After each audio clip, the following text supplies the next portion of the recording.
Hello guys, dito kami ngayon sa Aden. Ito. Sa Aden. Ang lamig dito. Kahit mainit, mahangin. Sa taas. Ayun.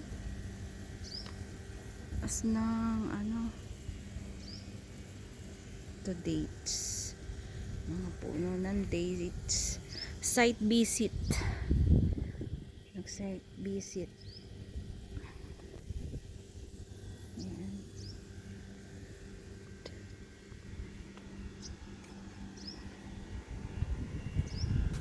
Site visit.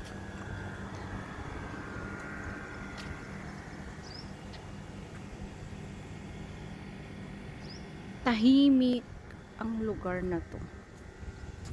Sobrang tahimik.